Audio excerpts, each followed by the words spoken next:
tokens. I think that you do see some of those dynamics emerging, even part of blockchain, like rewards points, where the Canadians are the biggest users of reward points, which are kind of a form of token. There's concepts of there's newer games that are coming out. Like game economies are a great actually example of sort of some of these economics in history. Like EVE Online is probably the biggest online economy. Millions of dollars transacted through that, has its own in-game currency. So I think that we're familiar with those concepts. It's just that it's kind of gotten out of control to some extent with just the sheer number of tokens that exist now. I think that, for something like there's sort of two main solutions I see to this. The first is where you have sort of sets of tokens, so something like Set Protocol, where you can bundle these tokens together into actual tangible or more understandable use cases. So you might have a cloud computing token, which is just a combination of these different protocol layer services that's being actually used by the end user who's trying to purchase this cloud computing sort of service. And then on the other hand, we might just see a complete abstraction of tokens from the user. So one of the ways this is starting to happen is, for example, abstraction of gas fees themselves. So there's a product called MetaTX, which I'll shout out to, which is working on this kind of bouncer proxy, which basically allows you to abstract Ethereum gas from users so that no one is paying transaction fees to access the Ethereum network when you're using some kind of distributed application. So I think that is sort of, those are the two dynamics I can see and they're not mutually exclusive, but I think it's important to consider both of those because we can't just have thousands of tokens individually used. Yeah, I think you just have to catch them all. But honestly, I think over time, it's going to be a handful of tokens that's actually going to be useful, and the market's going to react to it, and then the people is going to decide what tokens are actually useful. One thing for me exciting is stable coins, are price stable, and I think once we have actually proof of a stable coin that actually works, I think the mainstream people will be more willing to jump into this cryptocurrency space. Otherwise, they put their money today and tomorrow, half of it's gone, and it's too emotional, right? It's up and down, and we definitely need that stability. One project I like is Basis Coin. So for stablecoin, for those who don't know, there's 3 different types of stablecoins. So one is fiat collateralized, which means that backed by actual USD dollar, for example.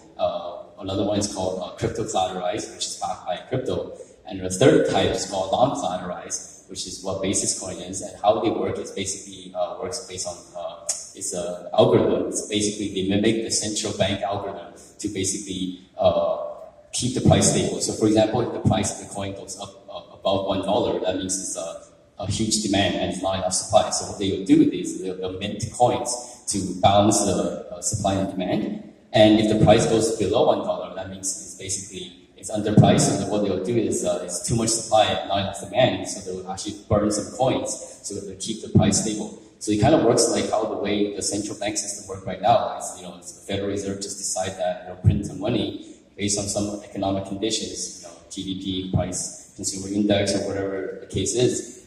It's basically everyone just believes that USD is USD. They have the faith in it. So I think that's something exciting. Whether or not it's 60, I don't know, but if they do, I think that could be a really good way to have the mainstream to adopt the technology. Stellar answers.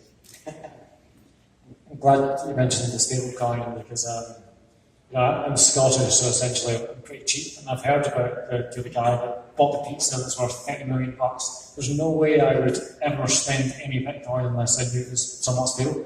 On the commercial side, I can see relatively unlimited tokens. I've got some clients that the tokens really do just behave like reward points, loyalty points, and I've got a client that they offer merchandise boxes for sports teams, and their token allows you a special fan rewards, such as seeing your team train behind closed doors. So on that side of things, I think it can be customized in a fairly unlimited way. It's like Canadian Tire Money was the first token, right? First loyalty token, Canadian Tire Money. They were way ahead of the time. They didn't know what they had. Actually, so something you touched on though is first use cases, and what's going to be the first major blockchain application that the general population will recognize that they're using? Because right now, blockchain is a very background application, and if we are interacting with a blockchain, we don't know. But I think maybe for this technology to take off, there needs to be that first killer application.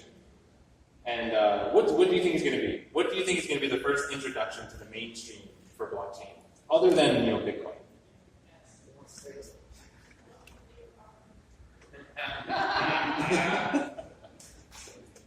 I mean, I'm not gonna. So I guess my starting point to that would be to go back to my point before, which is that ideally that first application wouldn't really emphasize the fact that it's a blockchain application at all. It would just sort of be in the background.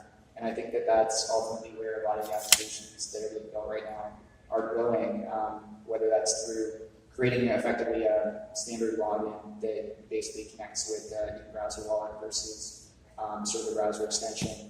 Or having gas abstraction implemented into the actual user interface. In general, like thinking about usability is really important. In terms of, I guess, other places that people will, a first application that I think will be a significant breakthrough, I think that prediction markets are a really interesting one. Historically, it's been very challenging to get off the ground just largely due to regulatory issues. And if you have a global marketplace that can just operate kind of independently, I think that creates a lot of opportunity there to explore what those models actually look like. Aside from that, I think fractional ownership is quite interesting. So typically, it's not possible to own a fraction of individual asset without having some central authority to actually manage that. Home ownership is a great example of this. I think that down the road, that's going to be a very easy low-hanging fruit application, and you're seeing a lot of projects already tackling this. Yeah, that's the billion-dollar question, right? I think finance is probably going to be one of them. I hope, with the stablecoin, things of that nature. I think definitely, like you mentioned, I think the first killer app is going to be people probably won't even realize it's a blockchain app. It's kind of like a Trojan horse. You use this app, everyone starts using it, and then everyone realizes, oh, it's blockchain, and it's cryptocurrency, and then everyone starts using it. So I think that might be one way to have mainstream adoption. But yeah, even other things, with voting and stuff like that, just having more transparent voting process so we can participate in our democracy. Because a lot of young people, millennials, we just feel like we have no power to actually make any changes, so we don't even vote sometimes. And I think having some kind of nice user interface, backed by trustless technology, will actually encourage people to go out and vote more and participate in our democracy, which is, I think, is very important, especially during this time.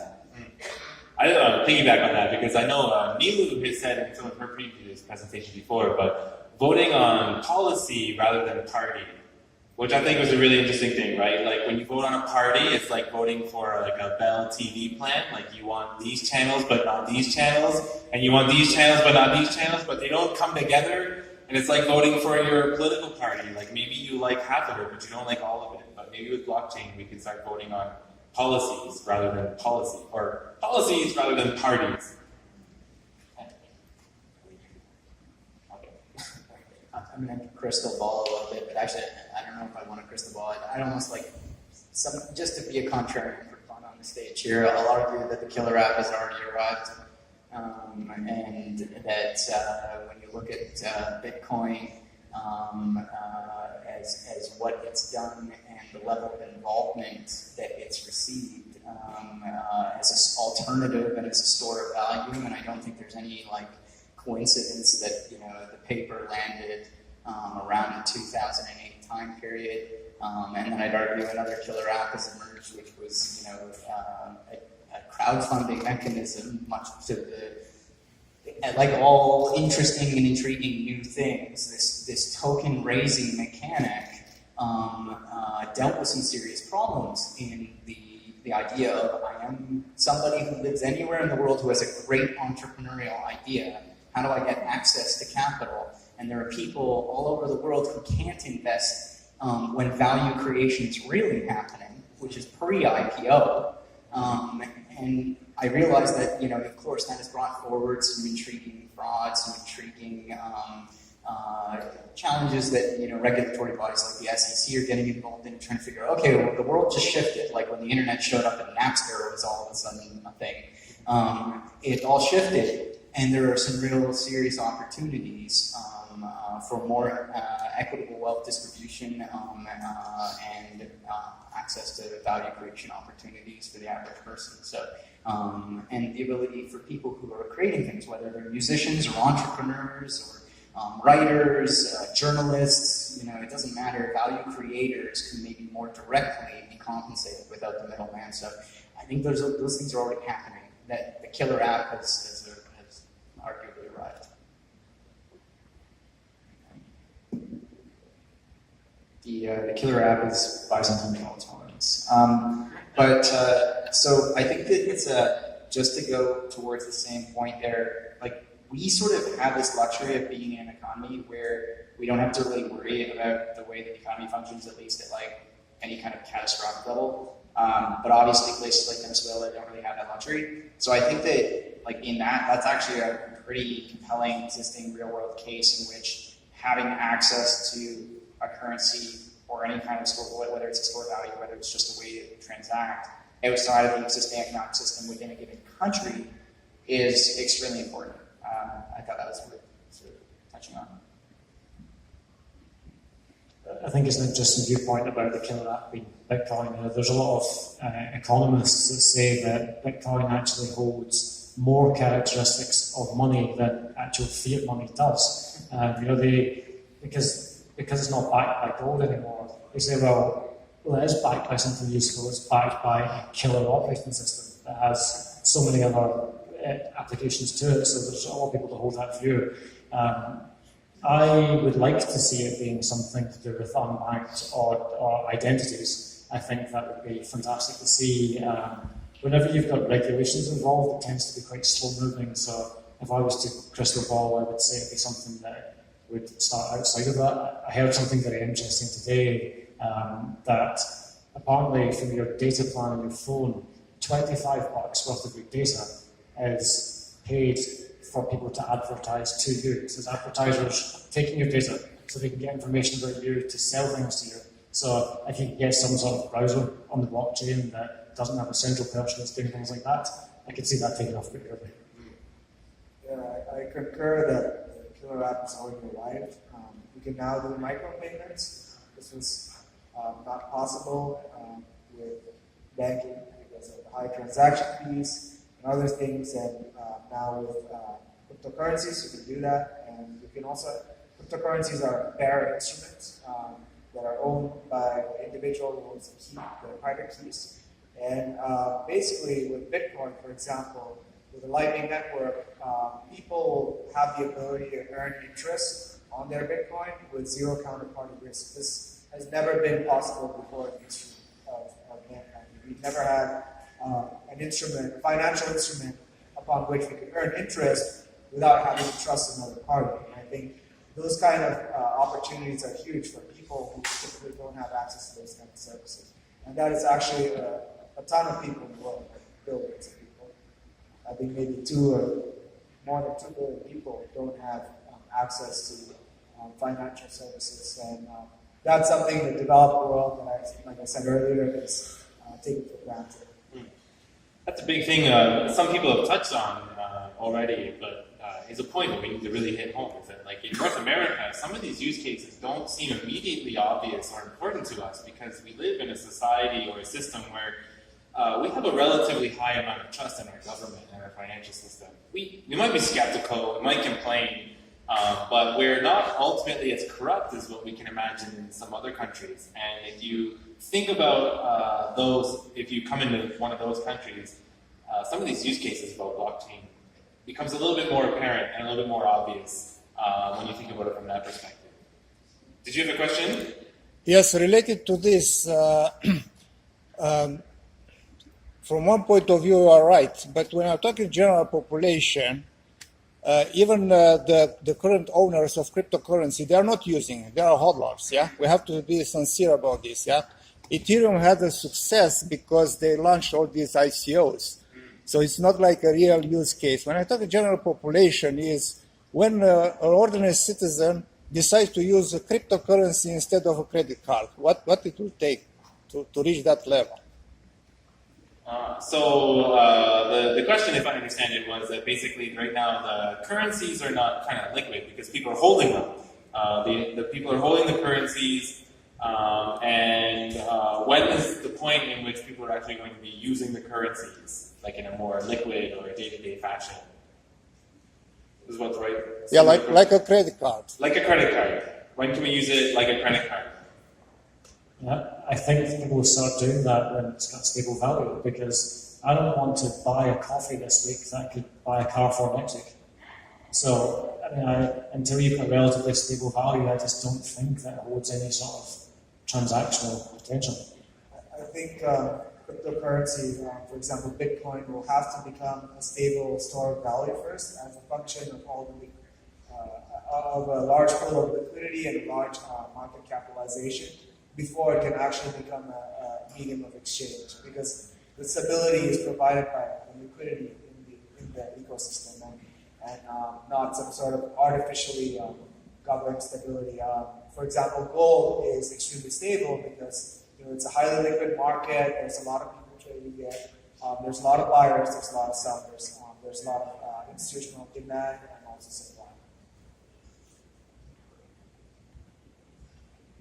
Just one point to add to that, I guess, is that this comes back to the entire discussion we had about how we design these economic systems in the first place. So I think thinking about, for example, how you design a token is such that it actually is used in a given ecosystem, like, for example, a token curated registry, like Sybil, for example, which would be used to try and combat fake news by having people actually have an active stake in the news that they're promoting. I think that sort of idea is really critical to get adoption. That's sort of separate from the point of having a global currency that's used in place of something like a credit card, but I think that's equally important. Yeah, I think, you also mentioned earlier some challenges to Curtis about scale, right? There's scaling challenges as well, where the transaction volumes that are happening over something like a Visa network, for example, these technologies are still early days, and although there's a lot of investment and a number of great projects related to scaling, they're not on mainnet yet. And so I think that's another key factor associated with the ability to transact it as we transact other things today. Will blockchain ever reach the speed of transaction that Visa will? Or will people just have to get used to a difference in the way that transactions happen with blockchain? So, I almost like it almost feels like my mom asking me whether music will be downloaded in less than 3 hours for a single song. Yeah, it feels like it will. I agree with you, but I think that there's several different options. I mean, I guess there's a few different options here. Right now, we're looking at sort of like in Ethereum at least, which is just one example. So like. One, I would state that there's lots of other blockchains outside of Ethereum that are tackling this like from the ground up, and they make different trade-offs in doing that. So, for example, like EOS makes the trade-off that like by some arguments it's largely a centralized system, and so it doesn't have the same security guarantees or level of sophistication with its consensus or functionality with its consensus that something like Ethereum does. Within Ethereum itself, you've got like layer 1 and layer 2 solutions. With layer 1, it's like to start sharding is an example whereby you're kind of in the same way as a database, creating multiple different sections of the chain that are being managed by different groups of validators, basically. And then at layer 2, you've got several different options like state channels or other sorts of like things like Plasma, which in various ways take more of the computations or more of the actual state management optioning. And if people want to go into that in more detail, feel free. At a basic level, like state channels are more like, and I think, actually, well, I'll let you give your examples because you're much better at describing them in a sort of simplified way here. Yeah, I mean, I can get into that and, I could give analogies for all the different scaling solutions that might be emerging that make it easier for me as a non-technical person to understand. But I saw a question. I like audience questions. Can I be the moderator? Yes. Audience questions, yes, go back. Let's have some fun. Okay, yeah. not Brian's first rodeo.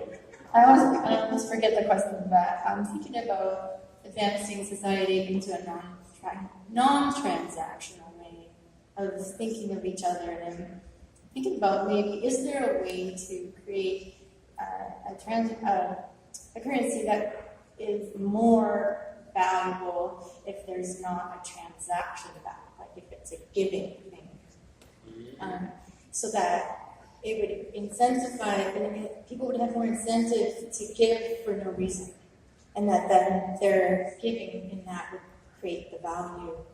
And it seems to me that that would stabilize the system, because people would just be giving and giving instead of taking and hoarding their money. Yeah, it's almost like the complete opposite of hold, right? So instead of hold, give. Like, right.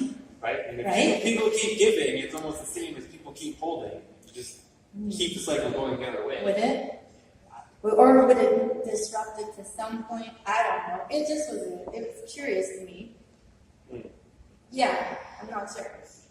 So I mean, with incentive mechanisms, I mean, can anybody, like, off the top of their head, that's a pretty challenging concept. So I don't know if anybody can come up with it off the top of their head. But I mean, is anybody else?